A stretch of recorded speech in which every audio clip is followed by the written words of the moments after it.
Hello everyone and welcome to EduTap. Let us start discussing about this very important topic in the module B of the FM component और ये topic जुड़ा हुआ है to the top final accounts of the banking companies और banking companies के द्वारा जो final balance sheets और प्रॉफिट लॉस अकाउंट्स बनाए जाते हैं इसकी हम लोग डिस्कशन कर रहे थे और हमने ये ऑलरेडी देख लिया है that in the balance sheet as well as in the profit loss account there are additional schedules to be added और उन स्केड्यूल्स के अंदर हम एडिशनल डिस्क्लोजर्स करते हैं on the behalf of the banks. तो अगर मैं प्रॉफिट लॉस अकाउंट की बात करूं, प्रॉफिट लॉस अकाउंट का जो परफॉर्मा है, जो फॉर्मेट है, वो हमें दिया गया है इन दी बैंकिंग रेगुलेशन एक्ट और ये फॉर्म बी होता है। इसकी हमने ऑलरेडी डिस्कशन कर ली है। जब आप इस पूरे परफॉर्मा को देखते हो आप देखेंगे कि सबसे ऊपर इनकम्स शो करी जाती हैं जो बैंक अर्न करता है। After that subsequently expenditures are listed and after that other profit and loss which is calculated, वो सारी चीजें करी जाती हैं। ठीक है, अब यहाँ पर एडिशनल स्केड्यूल जो हैं वो स्केड्यूल 13 से लेकर के स्केड्यूल 16 आपके जो हैं these are additional schedules in which information is disclosed related to the items in profit loss account।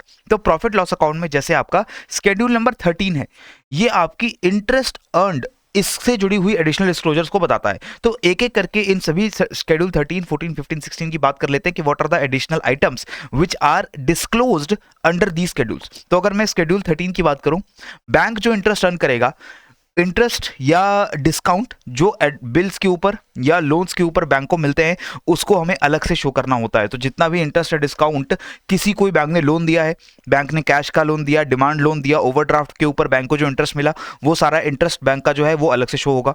इसके बाद इन्वेस्टमेंट्स जब बैंक करते हैं, investments for example are bank are investing in the assets owned by some other entities. किसी दूसरे bank के को loan दे दिया, किसी दूसरा एसेट के अंदर हमने इन्वेस्टमेंट कर दी, तो वहां से जो इंटरेस्ट जनरेट होगा that has to be disclose separately.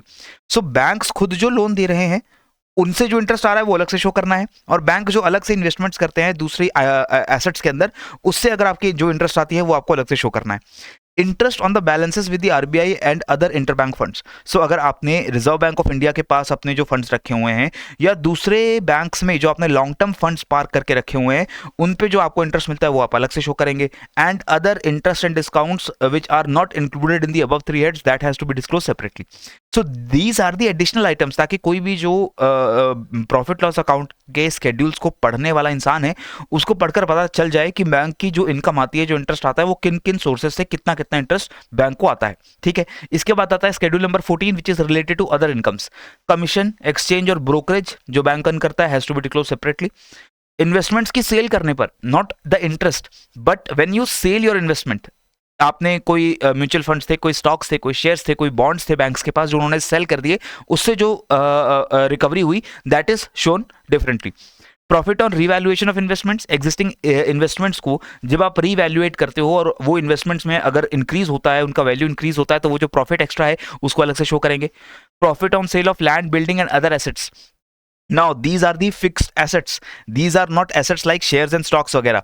These are other assets which are fixed in nature and उनको सेल करने पे जो भी आपको प्रॉफिट आता है उसको आप अलग से शो करते हो। अगर इनको सेल करने से आपको लॉस जनरेट हो रहा है, प्रॉफिट जनरेट नहीं हुआ, you are selling them at a loss, तो आप इसको डिडक्ट करके अमाउंट को नेगेटिव में जरूर शो करोगे कि बाकी जो प्रॉफिट है उसमें आप एक नेगेटिव आइटम जोड़ के दिखाओगे कि यहां पर हमने सेल तो किया था बट यहां पर प्रॉफिट जनरेट नहीं हुआ, but actually we incurred a loss, right. Similarly एक फॉरेन एक्सचेंज ट्रांजैक्शंस के ऊपर, इनकम जो डिविडेंड्स के वे के ऊपर बैंक अर्न करता है अपने सब्सिडरीज से, जॉइंट वेंचर से जो उनको रिटर्न मिलता है, या जो दूसरी मिसलेनियस इनकम्स होती हैं, all of them they are disclose separately.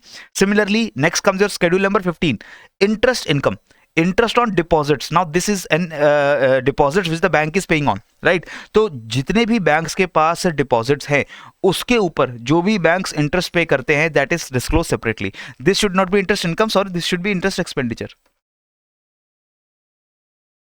Right, not income. और यहां पर interest on RBI interbank borrowings, RBI से जो पैसे ले रखे हैं, आरबीआई से जो बोरो कर रखा है फंड, उसके ऊपर जो इंटरेस्ट देना है वो अलग से शो करेंगे।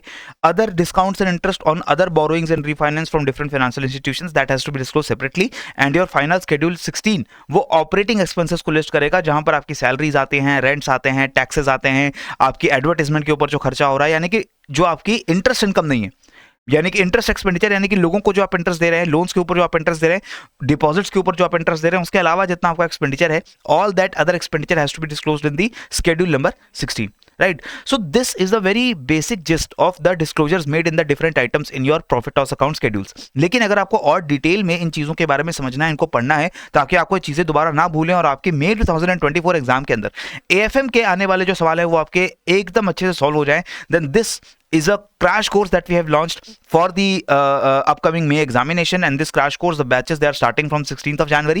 15 January को हमारी orientation class थी, and 16th of January we have started with the live classes, and these live classes are also available in the recorded format. So if the students who join late, अगर वो late join करते हैं तब भी वो इन classes को देख सकते हैं recorded format के अंदर. इसके अलावा आपको short notes मिलते हैं, आपको हर chapter के MCQs मिलते हैं, और हर component के 10 full length mock test भी इस course के अंदर available है.